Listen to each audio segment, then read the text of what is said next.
ദൈവ തിരുനാമത്തിന് മഹത്വമുണ്ടാവട്ടെ. Bible reading പ്രോഗ്രാമിൽ സംബന്ധിക്കുന്ന ഏവർക്കും കർത്തൃനാമത്തിൽ സ്നേഹവന്ദനം. ഉൽപ്പത്തി പുസ്തകം 36 അധ്യായം നമ്മളിന്ന് വായിക്കുന്നു. വളരെ ചെറിയൊരു അധ്യായമാണിത്. ഈ 36 അധ്യായത്തിലെ ഏശാവിൻ്റെ വംശപാരമ്പര്യത്തെക്കുറിച്ചാണ് ഇവിടെ പറയുക. 35 അധ്യായത്തിൻ്റെ അവസാനം ഇസഹാക്കിൻ്റെ മരണം നമ്മൾ കണ്ടു.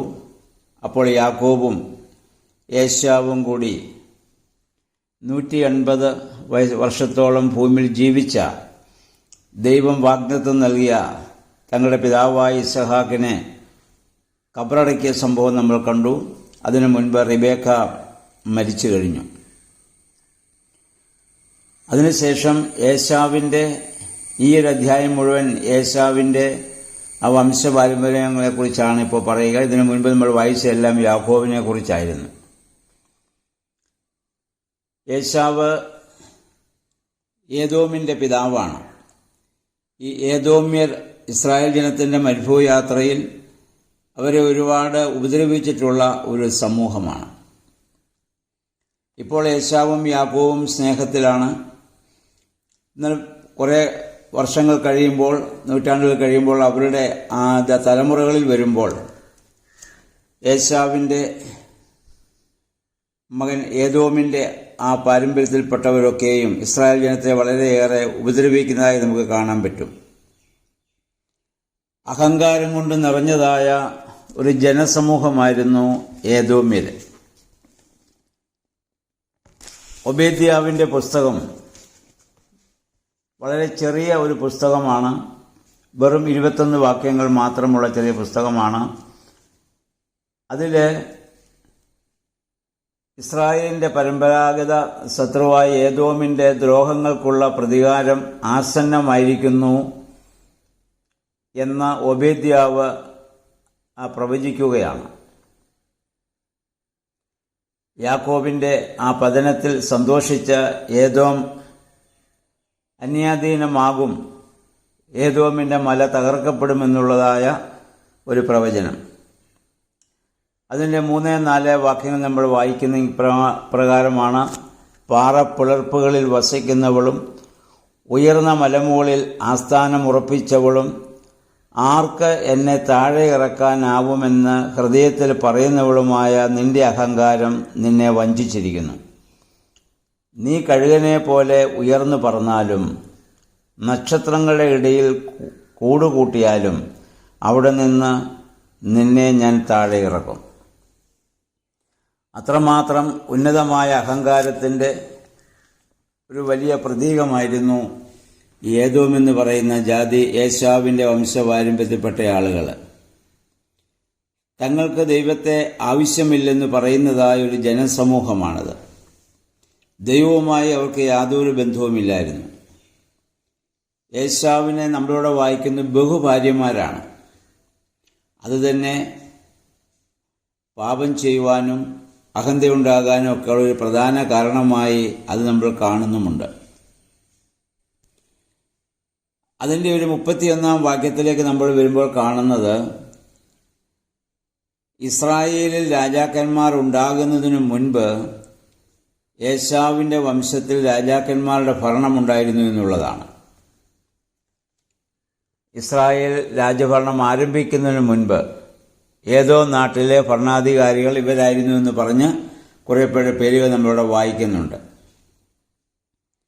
ഈ ജാതികളുടെ രാജാക്കന്മാരെ കണ്ടിട്ടാണ് ഇസ്രായേൽ ജനം ശമൂവേലിനോട് പിന്നീട് തങ്ങൾക്കും രാജാവിനെ വാഴിച്ചു തരണം എന്ന് പറഞ്ഞത്. ഇവരുടെ ഈ രീതി കണ്ടിട്ടാണ്.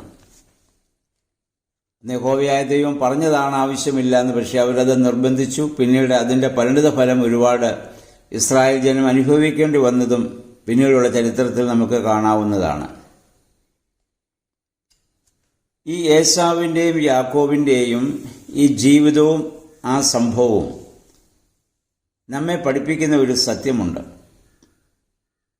അതെന്തെന്ന് ചോദിച്ചാൽ, പാപം ചെയ്യാത്തവനെ അല്ല, അതിനേക്കാൾ ഉപരിയായി പാപം ചെയ്തു പോയാലും അതിൽ കിടന്ന് ഉരുളാത്തവനെയാണ് ദൈവത്തിന് ആവശ്യം. തെറ്റുകളെ ന്യായീകരിക്കുന്നവനെയല്ല, അത് ഏറ്റുപറയുന്നവനെയാണ് ദൈവം ഇഷ്ടപ്പെടുന്നത്.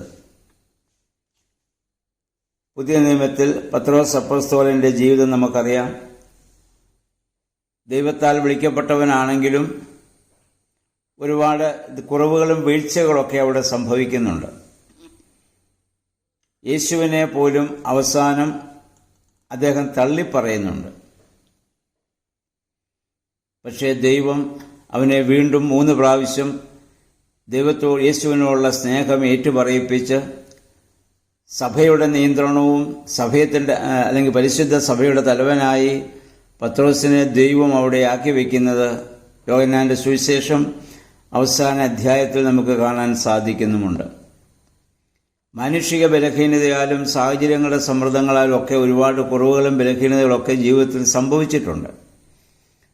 പക്ഷേ അതിൽ കിടന്ന് ഉരുളാൻ അദ്ദേഹം ഒരിക്കലും ശ്രമിച്ചിട്ടില്ല. അതിൽ നിന്നൊക്കെ പിന്നെ പശ്ചാത്തപിച്ച് യേശുവിനെ കഴിഞ്ഞപ്പോൾ ആ സമയത്ത് ഭയപ്പെട്ടാണ് അത് ചെയ്തത്. ജീവനെ ഭയപ്പെട്ട് ചെയ്തതാണെങ്കിലും പിന്നെ അദ്ദേഹം പൊട്ടിക്കരഞ്ഞത് നമ്മൾ കാണുന്നുണ്ട്. പൗലോസ് അപ്പോസ്തലന്റെ ജീവിതം നമ്മൾ പഠിക്കുമ്പോഴും അദ്ദേഹം ശൗലായിരുന്നു കൊണ്ട് ക്രൈസ്തവ സമൂഹത്തെ മുഴുവൻ പീഡിപ്പിച്ച് യേശുവിൻ്റെ നാമം പറയുന്നവരെ കൊല്ലുവാൻ കൂട്ടുനിന്ന് സ്തേഫാനോസിനെ കല്ലെറിയുന്നവരുടെ വസ്ത്രം സൂക്ഷിച്ചവരെ സപ്പോർട്ട് ചെയ്ത ഒരു വ്യക്തിയായിരുന്നു അദ്ദേഹം. എന്നാൽ ഒറ്റ ദിവസം കൊണ്ട് ദൈവത്തിൻ്റെ ഒരു പ്രത്യക്ഷപ്പെടൽ കൊണ്ട് പൂർണ്ണമായും അദ്ദേഹം അവിടെ മാറ്റപ്പെട്ടു. ആർക്കെതിരായിട്ട് താൻ ഇതുവരെ പ്രവർത്തിച്ചോ ആ യേശുവിൻ്റെ നാമത്തിൽ മരിക്കാൻ പിന്നീട് അദ്ദേഹം തയ്യാറാവുകയും അദ്ദേഹം പിന്നെ മരിക്കുകയും ചെയ്തു. പുതിയ നിയമത്തിൽ ഏറ്റവും കൂടുതൽ ലേഖനങ്ങൾ എഴുതി ഏറ്റവും കൂടുതൽ ക്രൈസ്തവ സഭയ്ക്ക് സംഭാവന നൽകിയ വ്യക്തിയായി പൗലോസിന് പിന്നെ മാറാൻ സാധിക്കുന്നു എന്നുള്ളതാണ്. അദ്ദേഹത്തിനും അന്നത്തെ സാഹചര്യത്തിൽ അദ്ദേഹത്തിൻ്റെ പരിമിതമായ ദൈവത്തെക്കുറിച്ചുള്ള ആ ഒരു ബോധ്യത്തിൽ നിന്ന് യേശുവിനെ വേണ്ട രീതിയിൽ മനസ്സിലാക്കാതെ ധാരാളം തെറ്റുകുറ്റങ്ങൾക്ക് കൂട്ടുനിൽക്കുകയും അപ്രകാരം അദ്ദേഹം പ്രവർത്തിക്കുകയും ചെയ്തു.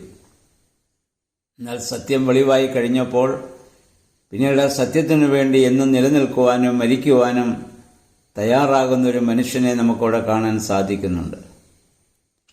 നമുക്കും ജീവിതത്തിൽ ഇതുപോലുള്ള കുറവുകളും ബലഹീനതകളൊക്കെ സംഭവിച്ചേക്കാം. അതിൽ കിടന്ന് ന്യായീകരണം പറയാതെ അല്ലെങ്കിൽ യൂദോസ് കറിയാത്തയെ പോലെ ജീവിതം അവസാനിപ്പിക്കാതെ വീണ്ടും ആ തെറ്റ് തിരുത്താനുള്ള ഒരാഗ്രഹം നമുക്കുണ്ടെങ്കിൽ, ഒരു പശ്ചാത്താപം നമുക്കുണ്ടെങ്കിൽ ദൈവം നമ്മെ എടുത്ത് ശക്തമായി ഉപയോഗിക്കും. അങ്ങനെയുള്ളവരെയാണ് ദൈവം പിന്നീട് യഥാസ്ഥാനപ്പെടുത്തുകയും ചെയ്യും.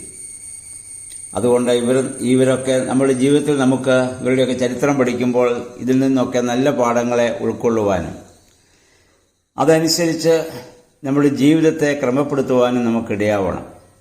വേദപുസ്തക വായനയുടെയൊക്കെ ആത്യന്തികമായ ലക്ഷ്യം അതാണ്. ജീവിതത്തിൽ നമുക്ക് പരിവർത്തനം ഉണ്ടാവുക എന്നുള്ളതാണ്. വെറുതെ ഒരു ചരിത്രം വായിച്ച് വിടുന്ന ലാഘവത്തോടെ വിശുദ്ധ ബൈബിളിൽ നമ്മൾ വായിച്ചു വിടരുത്. അതിലെ ഓരോ സംഭവങ്ങളും നമ്മുടെ ജീവിതവുമായി നമ്മൾ താരതമ്യം ചെയ്ത് നാം ഇപ്പോൾ ഏതവസ്ഥയിലായിരിക്കുന്നു എന്ന് ചിന്തിക്കുവാൻ നമുക്കിടയാവണം. അങ്ങനെ അവരിൽ നിന്ന് നല്ല പാഠത്തെ ഉൾക്കൊണ്ടുകൊണ്ട് ആധ്യാത്മികതയിൽ ഒരു വളർച്ച പ്രാപിപ്പാൻ തക്കവണ്ണം നമ്മുടെ വേദവായനകളും പഠനങ്ങളും ധ്യാനങ്ങളൊക്കെ നമ്മെ സഹായിക്കണം. ആ ആഗ്രഹത്തോടുകൂടി പ്രാർത്ഥനയോടുകൂടി എല്ലാവരും വേദപുസ്തകം വായിക്കുകയും ഇതിൽ നിന്ന് ലഭിക്കുന്ന ഉൾക്കാഴ്ച അനുസരിച്ച് നമ്മുടെ ജീവിതത്തെ നമുക്ക് രൂപാന്തരപ്പെടുത്തുവാനിടയാകട്ടെ. ദൈവത്തിൻ്റെ പരിശുദ്ധാത്മാവ് അതിനെല്ലാവരെയും സഹായിക്കട്ടെ.